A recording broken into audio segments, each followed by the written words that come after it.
წარმოიდგინეთ, რომ კაცობრიობამ იმაზე მეტი ცოდნა დაკარგა, ვიდრე დღეს აი მსოფლიოს უდიდეს ბიბლიოთეკებში ინახება. ან დაფიქრდეთ ტაძარზე, რომელიც კი არა ააშენეს, არამედ ერთი მთლიანი უზარმაზარი კლდისგან გამოკვეთეს. თან რაღაცნაირი ტექნოლოგიით, რომელიც დღესაც გამოცანად რჩება. რას გვეუბნება ეს ყველაფერი ჩვენს წარსულზე? აი იმაზე, რის შესახებაც გონია, რომ თითქოს ყველაფერი ვიცით. ხო, სწორედ ასეთ სამ ძალიან საინტერესო საიდუმლოში ჩავიხედავთ დღეს უფრო ღრმად. დავიწყოთ მაშინ ალექსანდრიით, ანტიკური სამყაროს ინტელექტუალური შუქურა, ასე ვთქვათ. წარმოგიდგინიათ, მის ბიბლიოთეკაში ამბობენ 700.000-მდე გრაგნილი ინახებოდა. ბერძნული ფილოსოფია, ეგვიპტური მედიცინა, მესოპოტამიური ასტრონომია, წარმოუდგენელი მოცულობა. კი, და საინტერესო დეტალია, რომ წესად ჰქონდათ ალექსანდრიაში შემოსულ ყველა გემს ართმევდნენ წიგნებს, აკეთებდნენ ასლებს და ორიგინალს ბიბლიოთეკაში ტოვებდნენ. ვაუ, ანუ ძალით ამდიდრებდნენ ფონდს. დიახ. და იქ მოღვაწეობდნენ ისეთი გიგანტები, როგორებიც იყვნენ ევკლიდე, გეომეტრიის მამა და ერატოსთენე. აი ერატოსთენემ ხონ დედამიწის გარშემო წერილობა გამოთვალა საოცარი სიზუსტით თანამგზავრებამდე 2000 წლით ადრე. წარმოუდგენელია იმ დროისთვის. მაგრამ როგორ განადგურდა ეს საგანძური? ესეც ხომ კამათის საგანია. კი, ნამდვილად. და ეს არ ყოფილა ერთი კონკრეტული მოვლენა. ისტორია ბევრად რთულია. არის ვერსიები. იულიუს კეისრის დროს გაჩენილი ხანძარი, შემთხვევით იყო თუ არა, ესეც საკითხავია. მერე იყო იმპერატორ ავრელიანეს ომები, რომელმაც ქალაქის ნაწილი დაანგრია.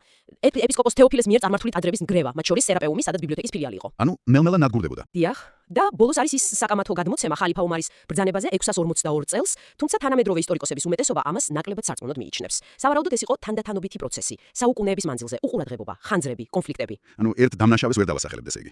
ეს კიდევ უფრო ტრაგიკულ ხდის ამ ამბავს მგონი, მაგრამ ყველაზე მეტად მაინც ის მაფიქრებს რა დავკარგეთ. აი რა კონკრეტული ცოდნა. ზუსტად ეგ არის მთავარი კითხვა და ტრაგედია. შეიძლება დავკარგეთ, რა ვიცი, არისტოტელეს დაკარგული ნაშრომები, სოფოკლეს უცნობი ტრაგედიები, ისტორიული ქრონიკები, რევოლუციური სამედიცინო ტექსტები, ან თუნდაც ფილოსოფიური იდეები, რომლებიც ჩვენს ეთიკურ წარმოდგენებს სულ სხვანაირად ჩამოაყალიბებდა. ალექსანდრიის ტრაგედია ხომ მხოლოდ წიგნების დაკარგვა არ არის, არამედ კაცობრიობის პოტენციური განვითარების გზების ჩაკეტვაც. კარგით, გადავინაცვლოთ სხვა კონტინენტზე და სხვა საიდუმლოზე. 10 წლანი. ლეგენდის მიხედვით ისინი ამ იდუმალი კუნძულოვანი ქალაქიდან წამოვიდნენ და ღმერთების მითითებით დააარსეს ტენოჩტიტლანი, ხომ? დღევანდელი მეხიკოს ადგილას. მაგრამ სად იყო ეს 10 წლანი? აი ესეც ერთ-ერთი დიდი გამოცანაა. საუკუნეებია ეძებენ, მაგრამ უშედეგოდ. თეორიები ძალიან ბევრია და ძალიან განსხვავებული. ზოგი ფიქრობს, რომ ჩრდილოეთ მექსიკაში იყო, ზოგი აშზეს სამხრეთ-დასავლეთში, არის ვერსიები კალიფორნიის ყურის კუნძულებზე, ან სულაც წყალქვეშ ეძებენ. წყალქვეშ, ატლანტიდასავით. ხო, რაღაც პარალელებს ავლებენ ხოლმე. ასევე საუბრობენ ლაკემადას ნანგრევებთან კავშირზე, რომელიც თავისთავად იდუმალი კულტურის ცენტრი იყო, ან ხოჰოკამის კულტურასთან, მაგრამ მყარი არქეოლოგიური მტკიცებულება ესე იგი არ არსებობს. ანუ შეიძლება რომ 10 წლანი რეალური ადგილი სულაც არ ყოფილიყო. იქნებ უფრო სიმბოლური დატვირთვა ჰქონდა, რაღაც იდეალური საწესივით.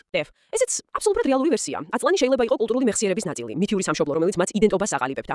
მაგრამ იცით, ძიება მაინც გრძელდება. ჩვენი წარსულის საოცრებებიდან აი ერთ-ერთი ყველაზე შთამბეჭდავი და თითქმის დაუჯერებელი ინდოეთშია კაილასას ტაძარი. ეს არ არის აშენებული შენობა ჩვეულებრივი გაგებით. ეს არის მონოლითური სკულპტურა, ერთი გიგანტური ბაზალტის კლდისგან გამოკვეთილი. თან ზემოდან ქვემოთ. დიახ. წარმოიდგინეთ 200,000 ტონაზე მეტი ქვის მოცილება და სავარაუდოდ მხოლოდ პრიმიტიული იარაღებით, ჩაქუჩებით, საჭრისებით. და ეს როდის მოხდა? ოფიციალური ვერსიით ტაძარი მე-8 საუკუნეში შეიქმნა მეფე კრიშნა პირველის დროს. და რაც ყველაზე გასაოცარია, ამბობენ რომ სულ რაღაც 18 წელიწადში. ამხელა კომპლექსი.